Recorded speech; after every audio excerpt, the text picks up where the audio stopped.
Sir.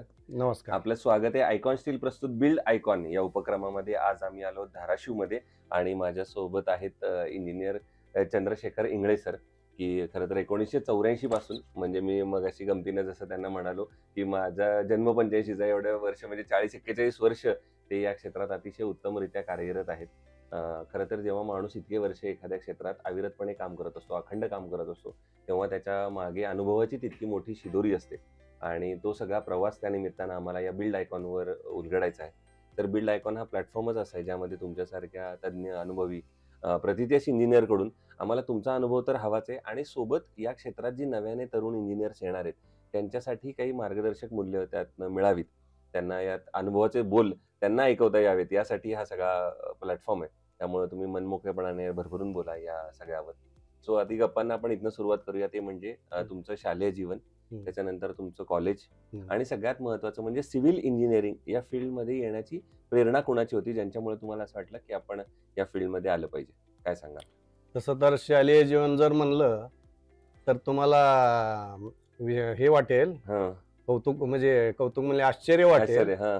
की मी 7वी नापास झालेला इंजिनियर आहे. बर. 7वीला नापास कोणी होत नाही. हो हो. म्हणजे अवघड आहे. 7वी तर 7वीत पहिल्यांदा नापास झालेला आणि इंजिनियर. मी टॉपरचा इंजिनियर आहे क्या बात कॉलेजमध्ये. आहे. बर. बरं का, म्हणून जरी बी कोणी असलं तर आपण मार्कावून किंवा ह्याच्यावून ठरवू नये, परीक्षेहून आपला अगदी बरोबर. कुठला दर्जा आहे वगैरे अगदी बरोबर. कधीही होते, म्हणजे बरोबर. सुधारणा होते. हो. मग असा तो विषय यू आहे. टर्न कसा घेतला आणि 7वीत? यू टर्न म्हणजे माझ्या वडिलांचीच इच्छा होती की मी सिव्हिल इंजिनियर व्हावं, पण हार्ड अँड फास्ट नव्हतं. बर. हार्ड अँड फास्ट नव्हतं, पण तरी मला वाटलं आपण बी व्हावं. असेच एकदा एक सिव्हिल इंजिनियर आले होते त्या ह्याच्यासाठी, प्रोजेक्टची पाहणी करण्यासाठी. बरं. त्यांचं पाहिलं, म्हणजे व्यवस्थित राहणीमान, त्यांनी म्हणजे त्यांना विचारत असलेले प्रश्न वगैरे. त्यामुळं मलाही वाटलं बाबा खरोखर जरा त्याच्यातलं जरा किंमत असते असं त्यासाठी. त्यासाठी बरोबर आहे. फ्रँकली सांगतो. होय होय.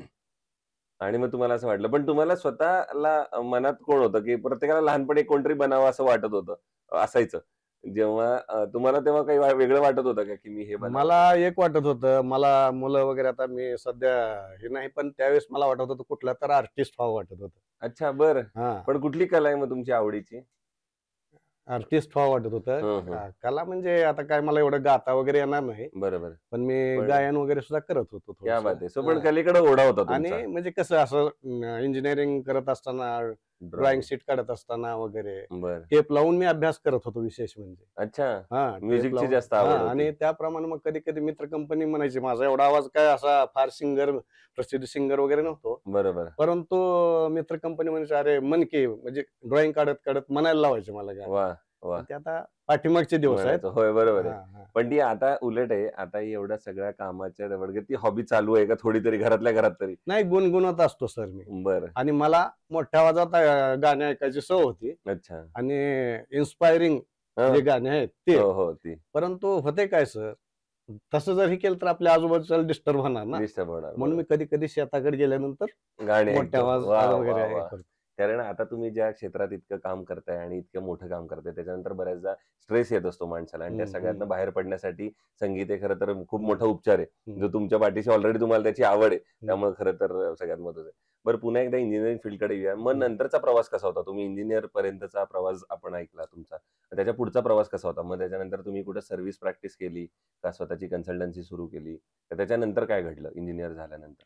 आता माझा प्रवास जर म्हणलं तर मी तुम्हाला सांगितलं सुरुवातीलाच, 7वी पर्यंत माझं दर्जाहीन शिक्षण होतं. बरोबर. म्हणजे असा विषय की ते आमच्याच करतो, म्हणजे बरोबर. शिक्षणाकडे दुर्लक्षच होतं दुर्लक्ष थोडक्यात. होतं. होय. मग हळूहळू मला 10वीला मी आमच्या ह्याच्याकडे ठेवलं, मला मेहुण्याकडे. बर. मग तिथं परत हळूहळू अशी सवय लागली की मला मेहुण्यानी खेळायला जा म्हणावं लागायचं. अच्छा. हा, बर. तिथून जी माझी कलाटणी मिळाली, व्हेरी गुड. मग दरवर्षी मी परत इंजिनिअरिंग मध्ये मी दरवर्षी फर्स्ट क्लास आहे. क्या बात आहे. आणि विशेष म्हणजे आतापर्यंत मी इथं नाही नाही म्हणलं तर 150 ते 200 घरं बांधले असतील. क्या बात. आणि विशेष म्हणजे बऱ्याच इंजिनियरच्या सुद्धा घराच्या दुरुस्त्या केलेत मी. वा. जर काय डिफेक्ट असलेले, हो हो. मी PSI चे घरं बांधले, पोलीसचे घरं बांधले, पोलीस शिक्षकाचे तर जास्त बांधले. अच्छा. आणि विशेष म्हणजे 2 सिव्हिल इंजिनियरचे घरं बांधले, त्याचा मला जास्त अभिमान आहे. हो हो. कारण बाकीच्या ठिकाणी जसं आता तुम्हाला तुमच्या क्षेत्रातलं माहिती असेल, बरोबर. माझ्या क्षेत्रातलं माहिती नाही. हो, तुम्ही सगळं चांगलंच म्हणणार ना. बरोबर. पण ज्या बी त्रुटी आहे तिथं ते पचणार नाही. बसणार नाही, त्या कळतात. सिव्हिल इंजिनिअरचं घर बांधताना नाही ना पचणार. नाही बसणार, बरोबर. असा विषय. तेव्हा 100% ॲक्युरेटच काम करावं लागेल Accurate असं. काम करावं लागेल. बरोबर. मग त्याच्यानंतर मग तुम्ही या सगळ्या फील्डकडे वळलात. आता आपण बांधकाम क्षेत्राविषयी किंवा तुमच्या अनुभवाविषयीच आता थेट हम्म, काही प्रश्नांकडे येऊया. हम्म, त्यातला पहिला प्रश्न म्हणजे तुम्ही हे क्षेत्र मागच्या 30-40 वर्षांपासून बघत आलेला आहात. हम्म, या क्षेत्रामधले बदल बघताय. हम्म, या क्षेत्रामध्ये तंत्रज्ञानातले पण बदल बघताय. तर तंत्रज्ञानाची आता मदत तुम्हाला या क्षेत्रात कशी होते? हा हम्म. पहिला प्रश्न. आणि दुसरा प्रश्न म्हणजे इंजिनियर झाल्यापासून आता 40 वर्षानंतर पुन्हा एखादं वाटतं का, की आता कुठलं तरी व्यावसायिक प्रशिक्षण घ्यावं किंवा कुठल्या प्रशिक्षणात सहभागी झालाय किंवा अशी आता गरज काही वाटते का?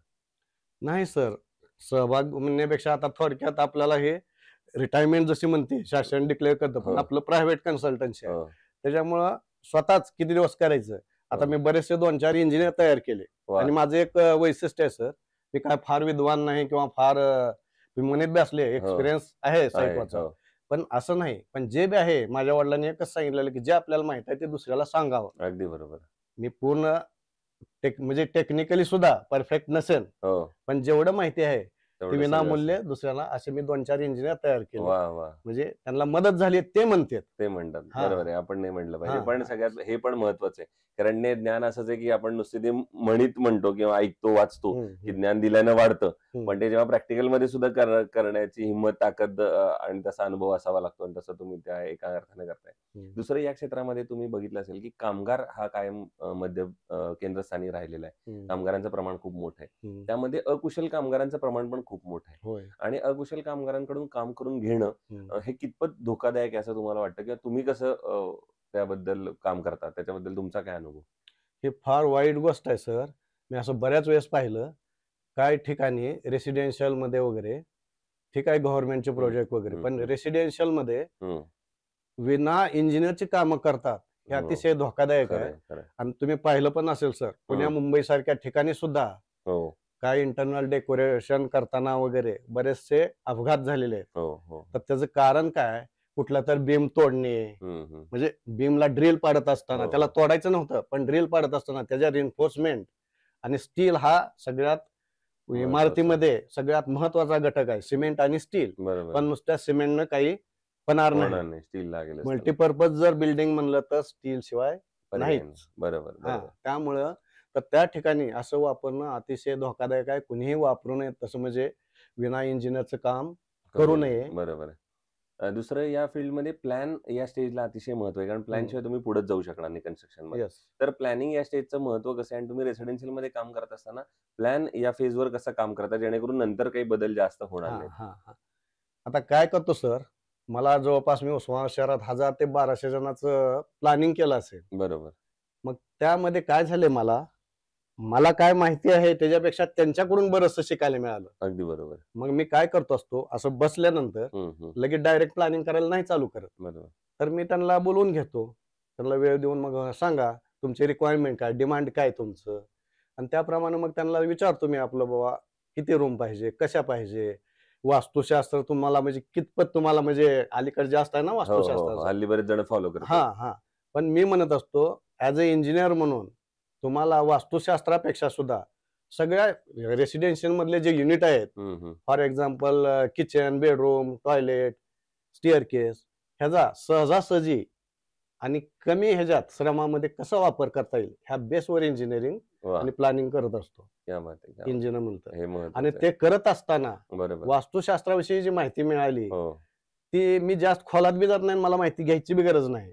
मला फक्त तुमचे रिक्वायरमेंट काय, डिमांड काय, तुमची रिक्वायरमेंट आणि माझं तंत्र आणि माझे जे काय विचार आहेत ते हे करून मी दोन Planning प्लॅनिंग करतो. तयार करत असतो. आणि त्याच्यानंतर ह्याच्यात ते म्हणत असतात, मग सर आम्हाला कसं का, तुम्ही दुसरं काहीच बोलू नका, मी अगोदर प्लॅनिंग करतो, तुमची रिक्वायरमेंट काय ते डोक्यात घेऊन मी प्लॅनिंग करत हो, असतो. हो. त्यामुळे सोपं जातं. आणि बरोबर. त्यानंतर जो प्लॅन केलाय जवळपास 75 ते 90% काय काय ठिकाणी तर तो प्लॅनच पसंत पडला वा, लोकांना. क्या बात आहे. असा असं पण विषय. झालेलं आहे. Yes. बरोबर आहे. दुसरं, एक दर्जेदार बांधकाम करण्यासाठी काय महत्वाच्या टिप्स आहेत किंवा काय तुम्ही सांगाल पॉइंट्स की ज्याच्यावर लक्ष दिलं पाहिजे जेणेकरून चांगलं दीर्घायुषी टिकणारं बांधकाम तयार होईल? बांधकाम म्हणलं ना सर, हम्म. तर त्याच्यात बरेचसे म्हणजे गोष्टी इन्व्हॉल्व आहेत, बरेचसे पार्ट म्हणजे रोल इन्व्हॉल्व आहे. बरोबर बरोबर. कारण असं काय नाही की इंजिनियर म्हणजे फक्त इंजिनियरच मेन आहे. इंजिनियर आता पेंटर चांगला असावा लागतो पहिल्यापासून. खोदकाम सुद्धा, हो खोदकामाला तर तुम्ही आपण उकरड्यासारखं खोदलं तर फुटिंगचं नाही चालणार. बरोबर हं? त्याला बरोबर तंतोतंत खोदायला पाहिजे, बरोबर. जेणेकरून फुटिंगची जी आपली आरसीसी डिझाईन मध्ये जी साईज आहे हो हो ती व्यवस्थित बसली पाहिजे. बरोबर. ते झाल्यानंतर परत पुन्हा तो सेंटरिंग वाला, हो सेंटरिंग वाला तो त्या दर्जाचा पाहिजे. भले आपण त्याला सांगू कॉन्क्रीट असं कालव तसं कालव तसं मिक्सिंग कर, परंतु त्याला जर माहितीच नसेल, कालवायची सुद्धा माहिती नसेल, तर आपल्याला माहिती असून चालणार नाही सर. बरोबर. आणि एका साईटच्या ठिकाणी कॉन्क्रीट कालवत असताना एका अनुभवलेला सांगतो हो मी. सांगा ना. मग असं वरे परांच्यावर चढलेला होता मिस्त्री, हम्म. कॉलम भरायचं होतं. मग त्यानं काय करत होता, असं फावडा घेऊन पूर्ण त्या ढिगावर असं मारत होता. हम्म. जो आपला एका पोत्याचा जो हे केलेला असतो, आणि तर कोरड्या ह्याच्यावर मारत होता वरून बरोबर कालवण्यासाठी. अरे म्हणलं तसं नाही चलत, ते तंत्र नाही. बरोबर. त्याला मिक्सअप व्यवस्थित व्हायला, जर पैलवान जरी असला तर खोऱ्या त्या खडीतून खाली घुसणार नाही हो आणि हो ती व्यवस्थित कालवलं जाणार नाही. त्याला दोनदा म्हणलं की बाबा तसं नाही, फक्त 4 बोट आणि त्या ढेगाच्या कडेने फक्त खोऱ्या तुझ्याकडे वर. त्याला हो. असं परत सुद्धा खोऱ्या करायची गरज नाही. कारण काय सध्या शक्यतो मॅन्युअली सगळ्याच गोष्टी काय मिक्सरद्वारे होत नाहीत. होत नाही. म्हणजे फ्रँकली सांगतो मी, हो हो असं एकदम. काय नाही रेसिडेन्शियल मध्ये. मग ते सुरुवातीला कुठलं कॉलम वगैरे भरात झालं, पण तरी पण मिक्स व्यवस्थित असायला पाहिजे ना. बरोबर बरोबर. मग त्याकरता मी खोड्या हातात घेतला, हम्म. फावडा हातात घेतला हम्म. आणि त्याला असं करून दाखवलं. वळून दाखवलं. त्यावेळेस ते मिस्त्रीने खाली उडी टाकली, अरे तू साहेबाकडे खोऱ्या देतो का? पण मला काय वाटलं नाही सर. बरोबर. आणि तेव्हापासून तो व्यवस्थित कालवायला चालू केलं त्यानं. क्या बात आहे. बरोबर. दुसरं रेसिडेन्शियल मध्ये तुम्ही इतकं काम केलेलं आहे म्हणून मुद्दा म्हणून विचारतो. हम्म. बऱ्याचदा रेसिडेन्शियल मध्ये त्या माणसाचं बजेट एक फिक्स असतं. त्याच्या डोक्यात एक ठरलेला असतो आकडा की मला 15 लाख 18 लाख 20 लाख हम्म. याच रेंज मध्ये काम हम्म. करायचंय. आणि तुम्हाला एक इंजिनियर म्हणून एक चांगलं दर्जेदार बांधकाम पण द्यायचं असतं. हम्म. अशा वेळेला तो दर्जा आणि त्याचं बजेट हम्म. या दोन्हीची सांगड तुम्ही कशी घालता? याच्यात कसं आहे सर, आवश्यक बाबी तर तुम्हाला करणं आवश्यकच आहे. बरोबर. बरोबर आहे का? हम्म. आता बांधकाम करायचं झालं तर 9 इंचच्या ऐवजी मध्ये 4 इंच वगैरे करू शकता तुम्ही. बरोबर. पण एक्सटर्नल जे बांधकाम आहे ते 9 इंची पाहिजे. बरोबर. हं? मग वाचवू शकता पैसे कशात तुम्ही? आता टाईल्स वगैरे, टाईल्स म्हणलं तर त्याचं असं किंवा कॉलम किंवा बीम टाळू शकत नाही ना. नाही नाही ते तर घ्यावंच ते लागेल. हार्ड अँड फास्टच आहे. हो हो बांधकाम करावंच लागणार आहे. बरोबर. हं? आणि त्यामुळं असा विषय आहे की फक्त पैसे कशात वाचवू शकता तुम्ही, बरोबर. आणि क्वालिटीमध्ये कॉम्प्रोमाइज करून नाही पैसे वाचवायचे. बरोबर. मी कॉन्ट्रॅक्टशिप करत असताना सुद्धा सर, हम्म. मी क्वांटिटी म्हणजे क्वालिटीमध्ये कधीही कॉम्प्रोमाइज केलं नाही. वा. तर म्हणजे गव्हर्नमेंट कॉन्ट्रॅक्टर पण होय, होतो होय, मी, होय. केलं नाही. त्याकरता शक्यतो शासन देत नाही. एका शासकीय इंजिनियरने मला त्यासाठी प्रमाणपत्र दिलेलं आहे. अच्छा. हा, त्याकरता गुत्तेदारी करत असताना. वा. कारण एक आपल्या लक्षात असलं पाहिजे, आपण कॉन्ट्रॅक्टर जरी असलो तरी आपण पहिलं इंजिनियर आहे होय होय ही जाणीव असली ही पाहिजे. जाणीव असली हा, पाहिजे. बरोबर आहे. म्हणजे गुणवत्ता ढासळणार नाही. गुणवत्ता ढासळणार नाही. दुसरं तुम्ही हे क्षेत्र जसं इतक्या जवळून बघितलेलं आहे त्याचप्रमाणे धाराशिव बदलताना सुद्धा तुम्ही बघितलंय. तुमच्या लहानपणीचा धाराशिव आत्ताचा धाराशिव याच्यामध्ये खूप जमीन आसमानाचा फरक आहे आणि पुढच्या 15-20 वर्षात ऑफकोर्स पुन्हा एकदा बदलणार आहे. तर एक इंजिनियर म्हणून तुमच्या स्वतःचं विकासाचं विजन असं जर मी विचारलं तर तुमच्या डोळ्यासमोर कुठले मुद्दे येतात की ज्या मुद्द्यांवर पुढच्या येणाऱ्या 15-20 वर्षात धाराशिवच्या सर्वांगीण विकासासाठी काम करणं फार गरजेचं आहे? कसं आहे सर, आता शहरातलं सुद्धा, आता मी काय तेवढा सल्ला देण्या एवढा वगैरे हे सुचवण्या एवढा महान हे नाही, बरोबर.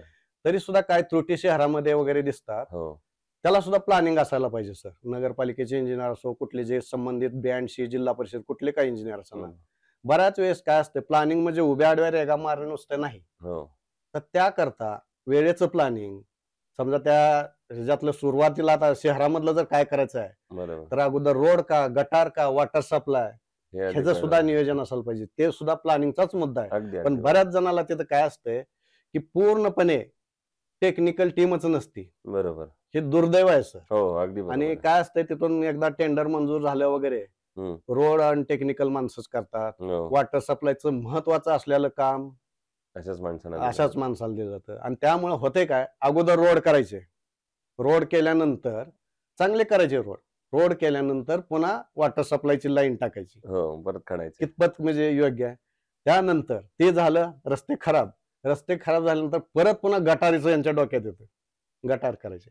आणि त्यामुळं या ठिकाणी ह्या सुधारणा होणं होणं गरजेचं आहे. गरजेचं मी काय फार म्हणजे मोठा म्हणजे नाही, अगदी पण सल्लागार एक नाही. सामान्य नागरिक म्हणून आणि इंजिनियर नागरिक म्हणून म्हणून सांगतो. आणि हा, इंजिनियर हा. म्हणून. आणि दुसरं मग अशा वेळेला शासनाकडनं काय अपेक्षा आहे? शासन कसं या सगळ्यावर अंकुश ठेवू शकतं, मदत करू शकतं? शासनाकडे टेक्निकल पर्सन आहेत, पण माझ्या माहितीप्रमाणे त्यांच्याकडं बराचसा लोड असल्यामुळं त्यांचा लोड बी कमी करावा आणि अशा साईटवर कमीत कमी प्राथमिक दृष्ट्या तर काय करायला पाहिजे वगैरे त्यासाठी त्यांना तिथं जाण्यासाठी वेळ द्यावा. वेळ द्यायला पाहिजे. बरोबर आहे. वेळ आणि सगळ्यात त्यांचं महत्त्वाचं. काम कमी केलं तर वेळ मिळेल वेळ त्यांना, बरोबर आहे. असा विषय. दुसरं आजवर इतक्या केलेल्या प्रकल्पामध्ये हम्म. एखादा आयकॉनिक प्रोजेक्ट आठवतोय का, की जो करताना एक वेगळा आनंद, समाधान मिळालं किंवा स्वतःचा अभिमान वाटला, की हा प्रोजेक्ट माझ्या हातून झाला असं, असा एखादा प्रोजेक्ट आठवतोय का? सर, आता रायगड स्टीलवाले कदम सर म्हणून आहेत, हो. ते स्वतः मेकॅनिकल इंजिनियर म्हणून रिटायर झाले. हं. एक्झिक्युटिव्ह मेकॅनिकल इंजिनियर म्हणून रिटायर झाले. मग त्यांचं आपलं डी मार्टच्या समोर एक रायगड फंक्शन हॉल म्हणून आहे. बरोबर. त्या इमारतीचं पूर्ण सुपरविजन आणि प्लॅनिंग क्या बात. मीच केले, त्यांना वा. घेऊन केलंय. हो. पण तिथलं जर एक वैशिष्ट्य सांगायचं म्हणलं हं. तर असं मोकळ्या मैदानामध्ये मोकळ्या प्लॉटवर मार्कआउट कोणी पण देऊ शकेल. बरोबर. पण एक मला आनंद जे तिथं मिळाला त्याचं हं. कारण तुम्हाला सांगतो. हं. त्यांच्या बऱ्याचशा अर्धवट पाडलेल्या खोल्या होत्या अच्छा. आणि त्यांना कुठलं तरी एक बेनिफिट म्हणजे शासनाकडून घ्यायचं होतं. आहे ती वस्तुस्थिती बरोबर. की तिथं जर पूर्ण साफ केलं असतं तर त्यांना ते मिळणार नव्हतं. आपलं काय म्हणतात त्याला, नुकसान भरपाई मराठीत म्हणतो आपण बरोबर. त्याला, हो. ते मिळणार नाही. कॉम्पेन्सेशन मिळणार नव्हतं. हो, हो. मग त्याकरता ते ठेवणंही गरजेचं होतं. आणि ते करत असताना एकमेव इंजिनियर आहे की रूम मध्ये वेगवेगळ्या रूम मध्ये काय काय कॉलम आहेत तसं मी मार्कआउट दिलेलं आहे. अच्छा. हा, म्हणजे असं बापरे. पटांगणात नाही. आणि नुसतं. त्याकरता ते स्वतः मेकॅनिकल एक्झिक्युटिव्ह इंजिनियर असताना त्यांनी म्हणजे एवढं तोंड भरून कौतुक केलं वाह! आणि मला सुद्धा आनंद वाटत हा होता. सगळ्यात आणि महत्त्वाचं. ह्या क्षेत्रात पहिली गोष्ट सर आवड असायला पाहिजे. हो, अगदी एक बरोबर. काम म्हणून नाही करायची. नाही. तर त्याकरता माझं एकच मत आहे की बाबा कुठली बी गोष्ट जर तुम्ही त्याच्यात काम म्हणून जर नाही पाहिलं हं, हं. आणि इंटरेस्ट घेऊन जर केलं तर निश्चितच तुम्हाला त्याची मदत होते. मदत होते. दुसरा हा झाला आयकॉनिक प्रोजेक्ट. पण दुसरा एक असतो, की ज्या प्रोजेक्ट करताना हम्म. काही समस्या, अडथळे येतात, हम्म. आव्हानं येतात. हम्म. असा एखादा प्रसंग आठवतोय का, की ते काम करताना अचानक कुठलीतरी समस्या उद्भवली आणि त्या समस्येवर तुम्ही किंवा त्या आव्हानावर तुम्ही कशी मात केलीत? हम्म. असं दोन्ही आम्हाला ऐकायचंय तुमच्याकडून. समस्या आली म्हणल्यानंतर एका ठिकाणचं असंच सांगतो, पेट्रोलियमचं काहीतरी एकाला लायसन मिळालं. हं. एक पेट्रोल गॅस बरं. संदर्भात हं. आपलं स्वयंपाकाचा गॅस आहे ना, हो, एल-पी-जी. त्याला एजन्सी मिळाली. मग असंच त्याला एक रूम होती, त्याला हं. ऑफिस करायचं होतं. हं, पण हं. त्यांचे एवढे स्ट्रिक्टली रूल होते की मला वाटतं 5 इंचानच त्या ऑफिसची रुंदी कमी पडत होती. अच्छा. आणि त्यांनी किरायाने घेतलेलं होतं की एक ऑफिससाठी. बरोबर. पण त्याची लेंथ होती अशी 18 फूट लांबी पाठीमागं आणि रुंदी होती काय मला वाटतं 10 फुटाची जवळपास. पण त्यांना 5 इंच कमी पडत होते. बघा म्हणलं त्यांना कॉम्प्रोमाइज करून त्यांना म्हणजे काय एवढं होणार नाही, आपण ऍडजस्टमेंट करू वगैरे बरोबर. असं तसं. पण ते नाही म्हणले, ते करावंच लागतं म्हणले. मी म्हणलं ही फ्रेम्ड स्ट्रक्चर बी नाही, वाढवता येईल पण फ्रेम्ड स्ट्रक्चर नाही की ह्याची भिंत वाढवायची वगैरे म्हणलं. बरोबर. ह्याच्यावर पूर्ण स्लॅबचा लोड आहे आणि ती सोपी गोष्ट नाही. शक्यतो बघा म्हणलं. पण मी म्हणलं जर तुम्हाला तेवढी होतच नसेल, 2 दिवस मी वाट पाहिली, जर होतच नसेल तर माझ्या डिक्शनरीत नाही हा शब्द नाही. क्या बात है. आणि मी ती जी इमारत आहे त्याला म्हणलं त्या मालकाची परवानगी आहे का बघा, आपण 6 इंच 5 इंच वाढवून घेऊया. जास्त झालं चालतंय का? चालतंय म्हणले. मग 1 फूटभर वाढवू, हं. 9 इंच वाढवू, म्हणजे त्यांना 5 इंच पाहिजे होतं 9 इंच वाढवू. परत त्यांनी म्हणू नये ना. म्हणून त्याकरता काय केलं, ते लोड बेरिंग त्याचा लोड पूर्ण 18 फुटाचा लोड भिंतीवर होता. हो. ते स्लॅब वरी जशाचा तसा ठेवून मी ती भिंत काढून घेतलेलं इंजिनियर आहे. बापरे. लोड बेरिंगचं. आता ते चुकीचं आहे हो, हो. पण ते कदाचित. परिस्थितीमुळे तसं करावं लागलं. पण परिस्थितीमुळे मी म्हणलं तरी हं. त्याला तंत्राची जोड होती. ब्लाइंडली बरोबर. नाही केलेलं मी. बरोबर, बरोबर. मी त्यावेळेस त्यांना एकच सांगितलं, ज्या वेळेस इथं काय चालवायच्या छन्नी हातोडी मी असल्याशिवाय अजिबात करायचं नाही. बरोबर. मग सुरुवातीला मी काय केलं, ते सुरुवात करायची तर आहे. बरोबर. त्याचं नियोजन केलं काय करावं लागेल. मी नियोजन ठेवलं माझ्या डोक्यात. मग सांगितलं ह्या स्लॅबला त्या भिंतीच्या जवळ ड्रिल घ्यायचे आहेत मला, कारण पहिलं स्टील कोण वापरले, कोण इंजिनियर होता, माहित नाही. इंजिनियर होता का नाही काहीच माहिती इथनंच नाही. माहित सुरुवात. मग मला अगोदर ड्रिल घ्यायचे आहेत, एक 6 इंचाचे ड्रिल घ्यायचे. त्याने काय स्लॅब काय कोलॅप्स होत नाही काय नाही. मला स्टील कसं आहे बघू द्या, त्याचं मेन स्टील कसं आहे, डिस्ट्रीब्युशन कसं आहे, स्टील पाहू द्या एकदा, किंवा काय त्याचे डायमीटर काय आहे. बरोबर. आणि त्याकरता 2-3 ठिकाणी मी ड्रिल करायला लावलं.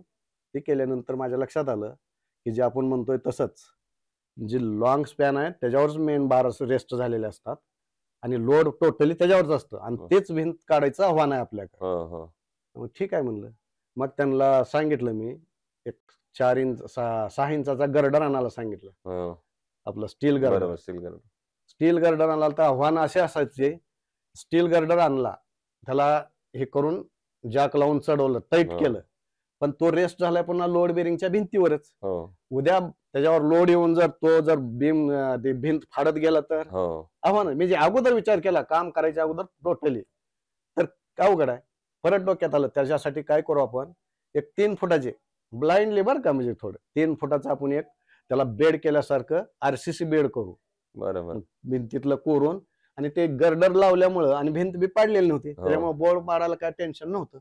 तेवढं बोळ पाडलं 3 फुटाचं हे केलं त्याच्यावर हे केलं आणि तो असा भरला तो रिंग थोडक्यात आरसीसी रिंगच म्हणायचं हो आरसीसी रिंग की जेणेकरून लोड जो आहे त्याचा सगळा इक्वली त्याच्यावर. डिस्ट्रीब्यूट होईल बरोबर त्या ह्याच्यासाठी. बरोबर त्या गर्डरचा लोड पॉइंट लोड येणार नाही बरोबर आणि त्याकरता मी तसं जॅक लावून वगैरे सगळं व्यवस्थित करून घेतलं. ते भरून घेतलं आणि म्हणलं आता भिंत पाडायला चालू करा बरोबर आणि त्याप्रमाणे केलं. 1 सेंटीमीटर सुद्धा तो डिफ्लेक्ट झाला नाही गर्डर आणि बरोबर. आज सुद्धा ते आहे. व्यवस्थित काय पण अशा आव्हानात्मक काम कामं केलेली आहेत बरोबर पण आहे. चुकीचं आहे. हो, पण ते पण केलं करावं मी. लागतं बरोबर. दुसरं कुठल्याही कन्स्ट्रक्शन मध्ये स्टील अतिशय महत्वाची भूमिका असते. आताच तुम्ही सगळं आपण स्टील बद्दलच हम्म. बोलतोय.